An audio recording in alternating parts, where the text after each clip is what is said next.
Welcome to our YouTube channel. आप पैसा कमाने का तरीका जानते हैं, लेकिन क्या आप पैसा बनाने का तरीका जानते हैं?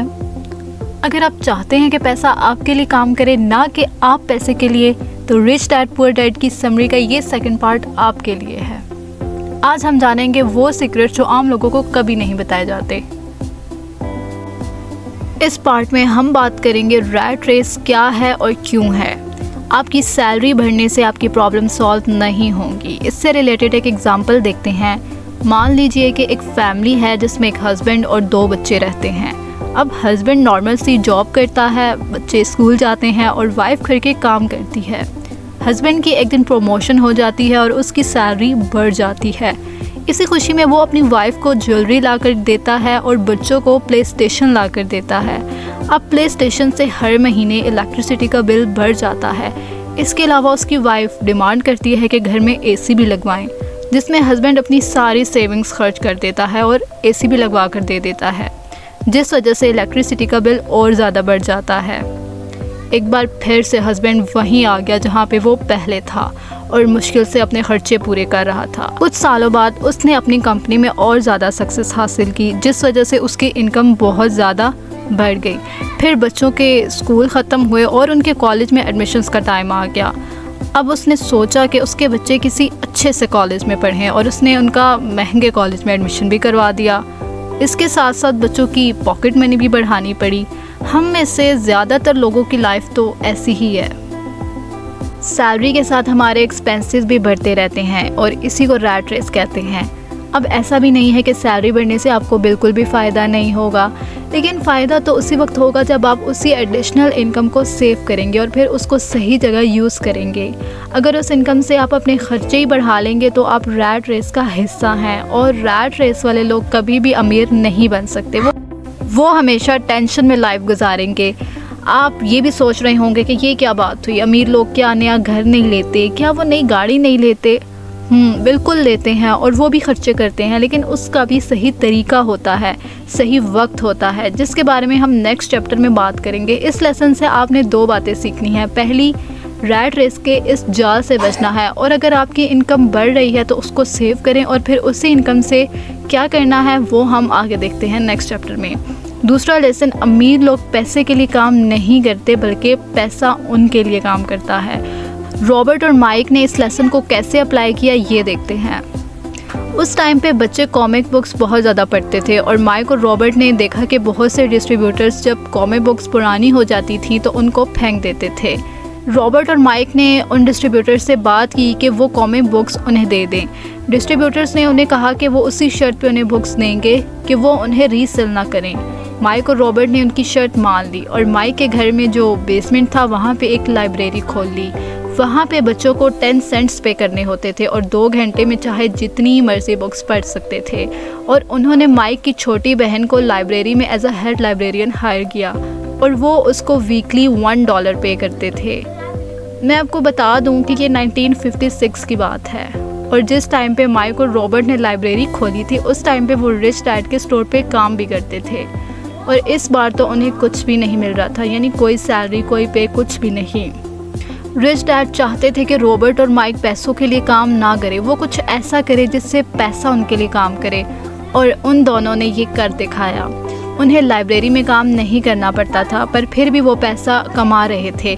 इसलिए आप भी सोचें कि पैसा किस तरह आपके लिए काम कर सकता है, आप कैसे किसी जगह पैसा इन्वेस्ट कर सकते हैं। 1923 में एक मीटिंग हुई थी। इसमें उस टाइम के सबसे अमीर और पावरफुल लोग आए हुए थे। इनमें थे चार्ल्स स्क्वैब जो स्टील कंपनी के प्रेसिडेंट थे, और सैमुअल नेसन जो यूटिलिटी के प्रेसिडेंट थे। इसके अलावा और भी बहुत से लोग उस मीटिंग में थे जो सबसे ज़्यादा अमीर थे। इस मीटिंग के 25 साल बाद इन सब की ये हालत थी। चार्ल्स स्क्वैब की डेथ हो गई और उस टाइम उनके पास एक भी पैसा नहीं था। इवन के अपनी लाइफ के आखिरी 5 साल उन्होंने कर्ज लेकर गुजारे थे। इसके अलावा मीटिंग में मौजूद कुछ लोग जेल से छूटे थे और कुछ लोगों ने फांसी कर ली थी। अब सवाल ये पैदा होता है कि आखिर इनके साथ ऐसा क्या हुआ था। ये मीटिंग 1923 में हुई थी, और 1929 में यूएसए की कंपनी क्रैश हो गई थी। बहुत से लोग रास्ते पे आ गए थे। बाकी लोगों के साथ ये नुकसान इन अमीर लोगों को भी हुआ था, जिससे इनकी लाइफ में बहुत फ़र्क पड़ा। अब ये तो अमीर लोग थे, इनके साथ जो हुआ वो बहुत से लोगों के साथ होता है। बहुत सारे बॉक्सर्स, स्पोर्टर्स होते हैं जिनके पास एक टाइम तो मिलियंस होते हैं, लेकिन फिर कुछ ही सालों में उनके पास एक भी पैसा नहीं बचता और वो नॉर्मल सी जॉब्स कर रहे होते हैं। बहुत से ऐसे पुअर और मिडिल क्लास लोग होते हैं जिनकी लॉटरीज लगती हैं और उनके पास बहुत पैसा आ जाता है, लेकिन फिर एक वक्त आता है कि इनकी पहली जैसी हालत हो जाती है। ऐसा इसलिए होता है क्योंकि लोग पैसे पे बहुत ज़्यादा फोकस करते हैं, पैसे पर बहुत ज़्यादा ध्यान देते हैं, जबकि इस किताब में ऑथर एडवाइस करते हैं कि पैसों पे नहीं बल्कि अपनी फाइनेंशियल एजुकेशन पर फोकस करो।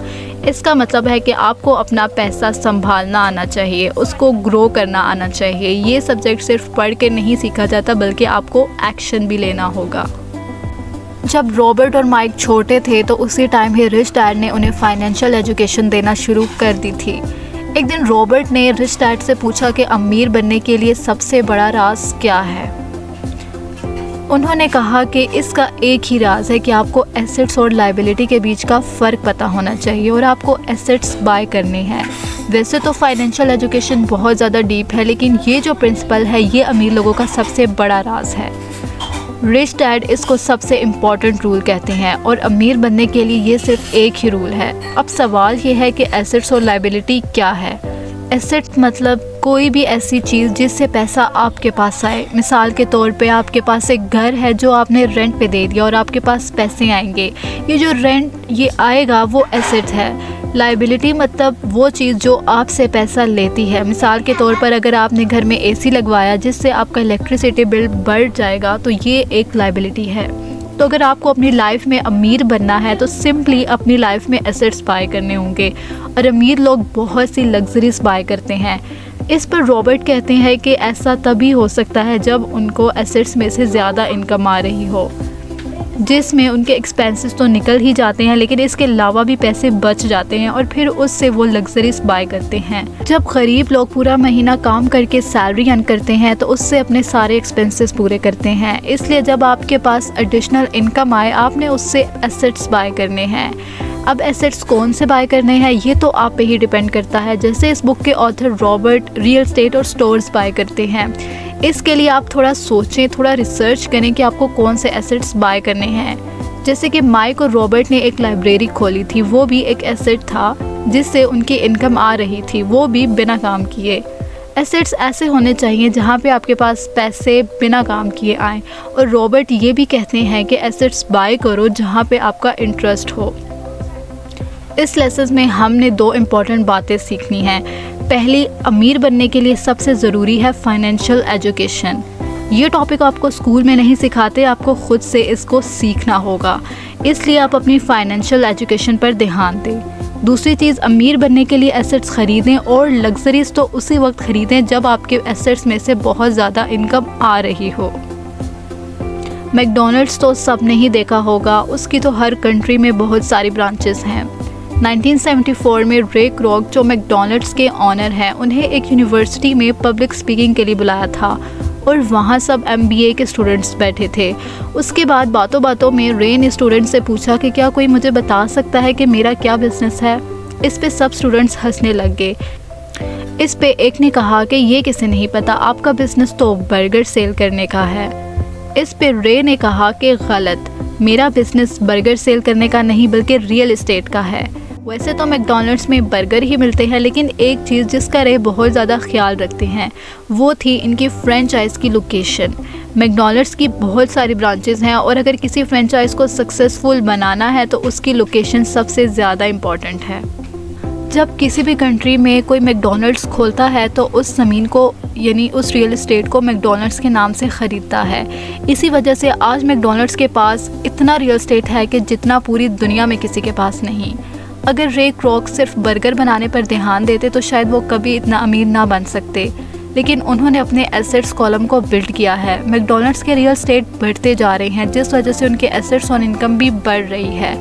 इस चैप्टर में रॉबर्ट ने अमीर लोगों का सीक्रेट 3 बताया है, जो है माइंड योर ओन बिजनेस, मतलब अपने एसेट्स कॉलम को बिल्ड करो। हमारे यहाँ लोग इसलिए गरीब रह जाते हैं क्योंकि उनके पास कोई एसेट्स या कोई बिजनेस नहीं होता, क्योंकि वो अपनी पूरी लाइफ किसी और के लिए काम करते हैं और उस पर्सन को अमीर बनाते हैं, फिर गवर्नमेंट को टैक्सेस पे करते हैं और फिर एंड पे उनके पास कुछ नहीं बचता। रिच लोग यानी अमीर लोग अपने एसेट्स पर फोकस करते हैं, जबकि गरीब लोग अपनी सैलरी पे फोकस करते हैं और चाहते हैं कि उनकी सैलरी बढ़ जाए, और इससे कोई फ़ायदा नहीं होता बल्कि उनके अपने एक्सपेंसेस ही बढ़ जाते हैं। ज़्यादा इनकम का उसी वक्त फ़ायदा होगा जब आप उससे एसेट्स बाय करें। एक बात याद रखिए कि अगर आप दूसरों से अच्छी लाइफ चाहते हैं तो आपको लोगों से अलग चलना पड़ेगा। लोग आपको सपोर्ट नहीं करेंगे, बल्कि बहुत सी मुश्किलात आएंगी, शायद आपकी फैमिली भी आपको सपोर्ट ना करे, लेकिन उस रास्ते के आखिर में फिर आपको रिवॉर्ड्स भी अच्छे मिलेंगे। आप में से बहुत से लोग जो इस वीडियो को देख रहे हैं कोई जॉब्स करते हैं और पैसे कमाते हैं, उनके लिए रॉबर्ट ने एक ही एडवाइस दी है कि आप लोग अपनी जॉब जारी रखें, एक अच्छे हार्ड वर्किंग एम्प्लॉय बने, लेकिन जब आपकी सैलरी आए तो उसे पूरा खर्च मत करें, अपने खर्चे कम से कम करें, पैसे को ज़्यादा से ज़्यादा सेव करें और उन पैसों से एसेट्स ख़रीदें। इसके अलावा अपने बच्चों को भी इस चीज़ के बारे में सिखाएं, एसेट्स और लायबिलिटीज़ के बारे में बताएं, और जो कोई अभी पढ़ाई कर रहे हैं वो एक अच्छे प्रोफेशन में जाएं। जब उनकी जॉब हो जाए तो ज़्यादा से ज़्यादा सेविंग्स करें, अपने खर्चे कम से कम करें और फिर उस सेविंग्स से एसेट्स बाय करें। आप इस चीज़ को जितना जल्दी सीखेंगे और अप्लाई करेंगे उतना ही जल्दी आप अमीर बनेंगे। अगर आपको हमारी वीडियो पसंद आई है तो वीडियो को लाइक करें, शेयर करें और हमारे चैनल को सब्सक्राइब करें।